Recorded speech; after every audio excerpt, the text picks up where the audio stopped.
identifying yourself, please. Thank you, Chairman Orban. My name is John Pinnell. I live at 1014 South Main Street in Independence, Missouri, and I'm representing the Jackson County taxpayers somewhat today. We brought a few. We weren't trying to overwhelm. We have tens of thousands more we can bring to the table at any time, and I'm quite confident of that. This took us a mere few half hour, an hour. Got a petition for you a little later on. Let me start with the petition that was circulated and presented in the public evidence the last legislative meeting. It was presented by the homeowners of Saddle Ridge, and it contains, I believe if I find it here, 17 households, 27 signatures. So to that end, if that's impressive, I've got a petition we'll present in a moment. We've got slightly over 200 signatures, and these folks showed up today just on the spur of the moment since it was only announced publicly on Monday, 2 days ago. Oh, wait a minute. Yes, sir. You put your finger and shaking it at me, but you just said. Well, I'm just. I told you that we would set this meeting as soon as we could, and this was as soon as we could get, and we could have set it back 2 more weeks and been into July, but I did you a favor in your group and the homeowners a favor by bringing it in as soon as we could do it. Certainly, we appreciate the favor, but I'm just, my comment was to demonstrate on a short public notice. It was not published nor announced by the legislature in front of a public body. It was announced, was it announced at the legislative meeting? On Monday. And that's when we first set it up. You were in the chamber. Wait a minute. You were in the chambers. This other gentleman was in the chambers. Came in my office. I told him what was going to take place. We were all happy about it. I was pleased with it. Everybody was happy about it. So don't say that it wasn't announced or put in the paper, because it doesn't have to be announced or put in the papers, because it is not an official public hearing. Committee meeting here to take testimony. Well, let me respect your chair and your comments, and I apologize. I worked with you as fast and as quick as we could to get this thing done and get it in front of us. Appreciate the opportunity to speak. So let's go ahead. Sir, can I make a comment? I think you're misunderstanding what he's saying. He's just saying in a short time there's a lot of people here. In a longer time there would be a lot more people here. Right, longer program. Go ahead. Now, this petition was presented in the public evidence in the prior meeting, as you made copies available to myself. And I would like to point out that the qualifying statement, number 1, basically invalidates this petition and makes it fatally flawed on its face. The reason I say that is it qualifies that as long as it meets the city, county, and state codes for a retention pond. Now, my presentation today will raise some eyebrows of what's been printed in the press, both the Examiner, the Star, and on TV, because these media outlets have reported and attributed statements to the developer, which have, I believe, no basis in fact, and I'll present those facts today. So, starting with this, as long as it meets city, county, and state codes for a retention pond, the first thing I'd like people to know that there was no permit for dirt moving in force at the time this excavation occurred. That's from the Missouri Department of Natural Resources. The second thing I'd like you to know is the City of Independence has no permits on record for the time this excavation occurred.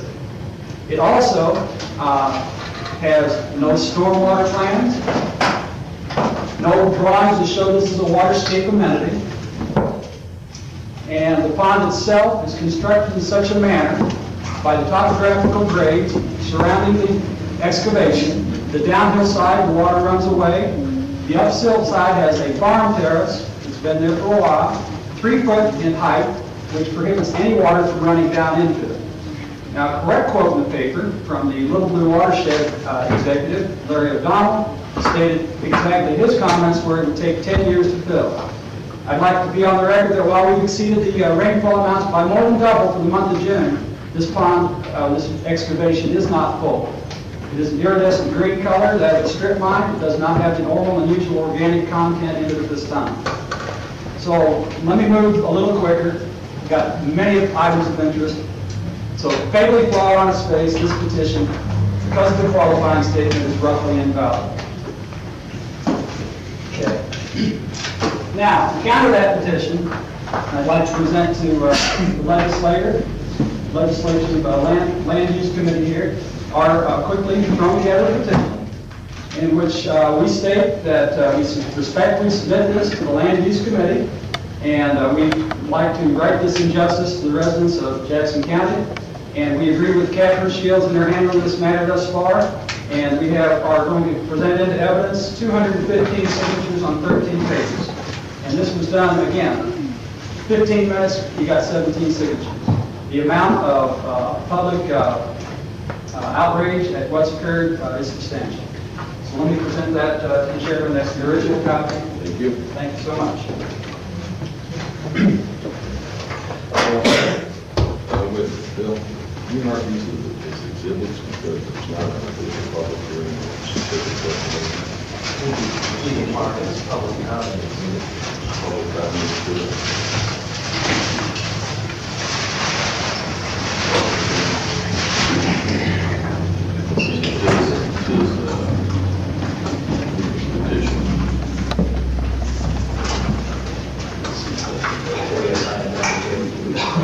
Number one, yeah. Let me hold for you. Okay. The theme of my presentation today, again, is false statements attributed to the developer by the media, all firms. So one of the two of them, we've got a conflict of what is accurate. I want to hope to shed some light so that it can be on the official record of what I believe the facts to be. The developer has stated that, in communicating again to the legislature, that he had believed he was on his property. I have a great problem with believing he thought he was on his property. And I'm going to do that very quickly. And I have one comment yes, to make before you proceed. Yes, sir. This legislator never had any conversations with the developer, so he's never presented anything to me. He's never presented anything to the committee. We know what we've read in the paper and what we've seen. We'll have seen the same.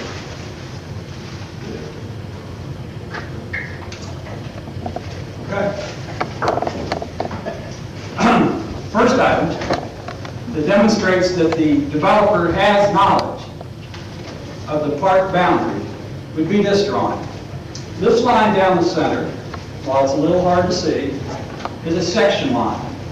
Section being a square mile of property in Jackson County or the state. Not a 100% square mile, but roughly, generally that's it. Mark Rosenbaum knows.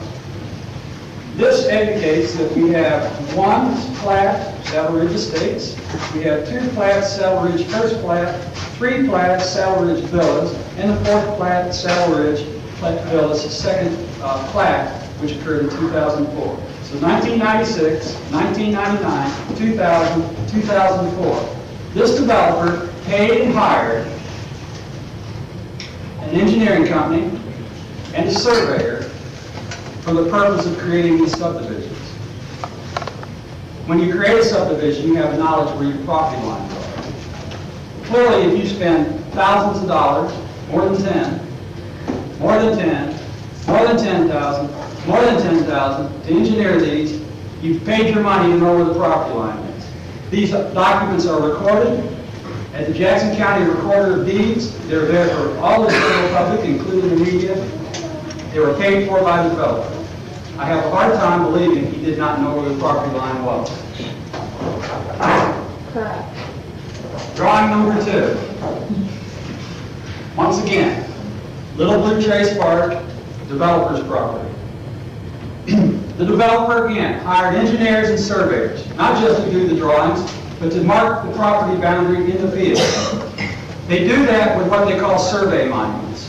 Survey monuments are steel bars set in the ground with colored decorative caps on with a piece of survey tape around it. They're also marked with a survey stake. They are written on the side property corner with a marking of tape across it. The part adjoining the developer's property has no less than 12 marked property corners, which would indicate and give this developer explicit knowledge of where the property line and the park boundary is. 1, 2, 3, 4, 5, 6, 7, 8, 9, 10, 11, 12. I think the developer knows where